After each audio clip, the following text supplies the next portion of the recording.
Elections సందర్భంగా government ఆదేశాల ప్రకారము అన్ని గ్రామాలలో ఈ ఎలక్ట్రల్ మ్యాపింగ్ జరుగుతుంది. అంటే మననే పార్లమెంట్ ఎలక్షన్స్ జనవరిలో పూర్తయ్యాయి. ఆ సంబంధించిన ఎలక్ట్రల్ తీసుకొని ప్రతి గ్రామ పంచాయతీలో వార్డ్ వైజ్గా ఓట్స్ మనం మ్యాపింగ్ చేసుకొని అన్ని ఎలక్ట్రల్ పబ్లిష్ చేయాల్సి ఉంటుంది. దాని తర్వాత నెక్స్ట్ ప్రక్రియ మనం పోలింగ్ స్టేషన్స్ ఐడెంటిఫికేషన్. అందులో భాగంగా ఈరోజు కొడిమేల గ్రామ పంచాయతీకి రావడం జరిగింది. ఇక్కడ మనకు దాదాపు 14 వార్డ్స్ ఉన్నాయి.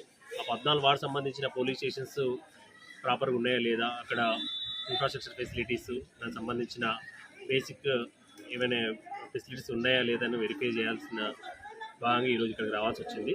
ఇక్కడ మనం ఈ ప్రిమిసెస్లో దాదాపు 12 వార్డ్స్ మనం ఇక్కడ పెడుతున్నాం. 12 వార్డ్స్ అంటే మనం 12 పోలింగ్ స్టేషన్స్ మనం పెట్టించాల్సి ఉంటుంది. ఇవన్నీ కూడా మనం వెరిఫై చేస్తున్నాం. దాదాపు మనకు 99% పర్ఫెక్ట్గానే ఉన్నాయి. ఇంకా 1-2% గ్యాప్ ఉన్నాయి. అవి కూడా మనం ఈ సంబంధిత అధికారులకు చెప్పి ఆ గ్యాప్ని ఫిల్ చేసి ఈ గ్రామ పంచాయతీ ఎలక్షన్స్కి అన్నీ కూడా సిద్ధం చేయాలని ఆదేశించడం జరిగింది. Thank you.